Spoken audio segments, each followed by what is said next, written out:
মই বৰ্তমান উপস্থিত আছোঁ মাজুলীৰ যি দক্ষিণপাট অঞ্চলৰ পৰা চলি থকা কমলাবাৰী ফেৰীঘাট, সেই কমলাবাৰী ফেৰীঘাটত উপস্থিত আছোঁ।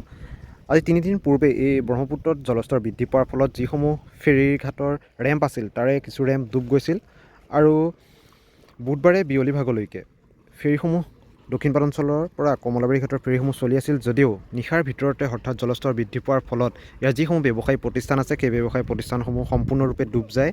লগতে ফেৰীৰ যিসমূহ ৰেম্প কোনো ধৰণৰ যাত্ৰী উঠাৰ বাবে উপযোগী হৈ থকা নাই আৰু তাৰ পৰিপ্ৰেক্ষিতত দেখা গৈছে ইয়াৰ যি ঘাট সেই ঘাট অনিৰ্দিষ্টকাললৈ বন্ধ ঘোষণা কৰি দিছে আৰু ব্যৱসায়ীসকলে নিজৰ যি ব্যৱসায়ী প্ৰতিষ্ঠানৰ সা সামগ্ৰীসমূহ বৰ্তমান তাৰ পৰা উঠাই আনি নিৰাপদ স্থানলৈ যাবলৈ ব্যৱস্থা কৰিছে যদিও মাজুলীৰ যি দক্ষিণপাট অঞ্চলৰ পৰা চলি থকা কমলাবাৰী ঘাট, এই কমলাবাৰী ফেৰীঘাট অনিৰ্দিষ্টকাললৈ বন্ধ ঘোষণা কৰিছে। তাৰ বিপৰীতে দেখা গৈছে অফলামুখ পাৰঘাট নিৰ্দিষ্ট সময়সূচীমতেই চলি আছে। যিহেতু কমলাবাৰী ঘাটৰ পূৰ্বৰ স্থানত পানী কম হৈ যোৱাৰ বাবে দক্ষিণপাট অঞ্চলৰ পৰা চলাচল কৰি আছিল এইসমূহ ফেৰী, কিন্তু ইয়াতো দেখা গৈছে এতিয়া ব্ৰহ্মপুত্ৰৰ বাঢ়নী পানীৰ বাবে সকলো ফেৰীৰ ৰেম্প ব্যৱসায়ী প্ৰতিষ্ঠান ডুব যোৱাৰ ফলত বন্ধ ঘোষণা কৰিছে বিভাগে আৰু ইয়ালৈ যাত্ৰী আহিছে যদিও ইয়াৰ পৰা যাত্ৰীসমূহ বৰ্তমান দেখাইছোঁ ইয়াৰ পৰা উভতি পঠোৱা হৈছে ইয়াৰ পৰা।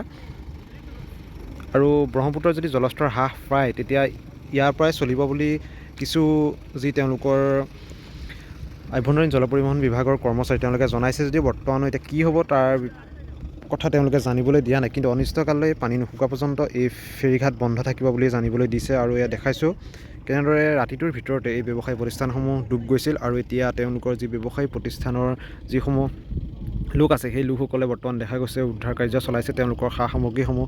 ইয়াত আৰক্ষীৰ এখন বিশেষ নৌকা আছিল, সেই নৌকাখনো বৰ্তমান নিৰাপদ স্থানলৈ নিয়াৰ ব্যৱস্থা কৰিছে আৰক্ষীৰ লোকসকলে। আৰু SDRFৰ লোক বা ইয়াত যি CRPFৰ লোক থাকে তেওঁলোকৰ যিসমূহ সা সামগ্ৰী আছে সেইসমূহ নিৰাপদ স্থানলৈ নিয়াৰ ব্যৱস্থা কৰিছে। আৰু দেখাইছোঁ ইয়াত এনেদৰে সম্পূৰ্ণৰূপে ডুব গৈছে এই ফেৰীঘাটটো আৰু যিসমূহ গুটীয়া ফেৰী আছে সেইসমূহ দেখাইছোঁ ইয়াত এনেদৰে বান্ধি ৰখা হৈছে।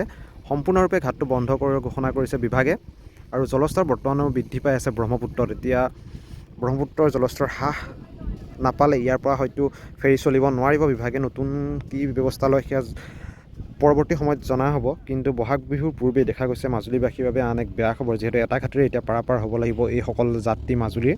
আৰু সম্পূৰ্ণৰূপে এই ঘাটটো দেখাইছোঁ পৰিৱেশ এনেদৰে ডুব গৈছে আৰু যিসকল যাত্ৰী আহিছিলে বৰ্তমানো আহি আছে এই যাত্ৰীসকল বৰ্তমান দেখাইছোঁ ইয়াৰ পৰা যি উভতাই পঠিওৱা হৈছে আৰু কিছু যাত্ৰী বৰ্তমানো আহিয়ে আছে। খবৰটো যিহেতু ৰাতিৰ ভিতৰতে হঠাৎ জলস্তৰ বৃদ্ধি পাইছে, বিয়লি ভাগত যেনে তেনে ফেৰী ৰেম্প ডুব যোৱাৰ পিছতে চলি আছিল সেই খৰখন ফেৰীলৈকে, কিন্তু এতিয়া এনেদৰে সকলো ব্যস্ত হৈ পৰিছে নিজৰ যিসমূহ সা সামগ্ৰী আছে সেই সামগ্ৰীসমূহ নিৰাপদ স্থানলৈ নিবৰ বাবে। আৰু কি ব্যৱস্থা কৰে বিভাগে পৰৱৰ্তী সময়তহে গম পোৱা যাব আচলতে।